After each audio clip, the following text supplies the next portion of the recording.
M'a te conter l'histoire que ton vieux grand-papa a vécu il n'y a pas si longtemps. Tout a commencé durant la deuxième phase d'industrialisation. Ton grand-père vivait au Québec, puis il fabriquait du papier comme travail. Il y avait plusieurs de ses amis qui travaillaient dans les mines, puis d'autres qui travaillaient dans les barrages qui font de l'électricité dans le Grand Nord. Dans ce moment-là, grand-papa a commencé à faire de l'argent à cause que les employés de l'usine étaient syndiqués. C'était dans le temps que le gouvernement était à veille de développer les régions éloignées comme l'Abitibi ou ce que ma tante Berthe habite. Puis au moment donné, l'économie a crashé. Le monde, ils ont arrêté d'acheter des bébelles, puis les compagnies faisaient plus d'argent. Ces dernières produisaient trop de patentes, puis ils les vendraient pas. En plus, le peuple a vendu toutes leurs actions en même temps. Je t'expliquerai plus tard c'est quoi quand tu seras plus vieux des actions. Tout ça a causé une crise économique et une dépression. La compagnie de papier de grand-papa a fait faillite et fermé toutes ses usines, puis grand-papa s'est retrouvé sur le chômage. Il pouvait plus nourrir grand-maman puis ma tante Cécile, alors il leur demandait d'aller fouiller des poubelles des voisins pour préparer le souper. Ça a été pas mal dur. Grand-papa a vu beaucoup de ses amis partir habiter à la campagne, parce que là-bas, la vie était meilleure. Mais il était trop pauvre pour les suivre. Les gens de la campagne vivaient bien mieux sous la ferme que dans les rues de la ville.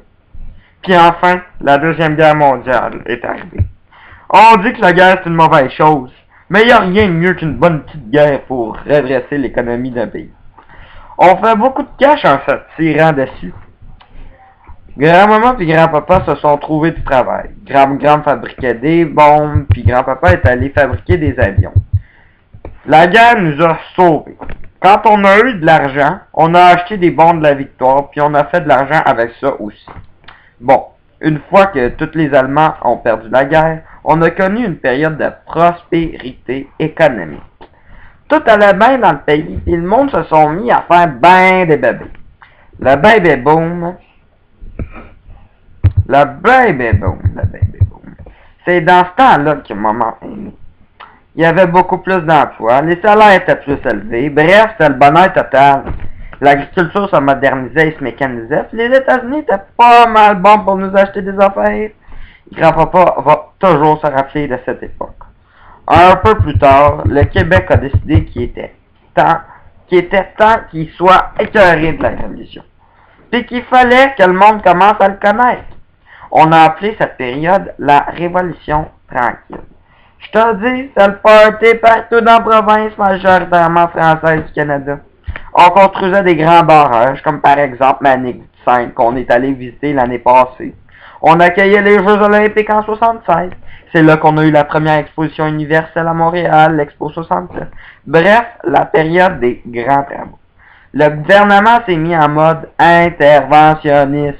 Il a fait toutes sortes d'interventions économiques dans différents domaines. Il a créé plusieurs sociétés d'État et des programmes sociaux. Grand-papa s'est donc trouvé une autre job où les employés étaient encore syndiqués. Bon.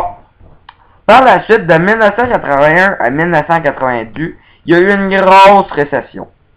Un des impacts de cette mini-crise économique a été que l'État québécois s'est désengagé pour qu'il puisse atteindre le déficit zéro. Essaye pas de comprendre, petit gars, car même si tu essayais ben fort, ça servirait à rien.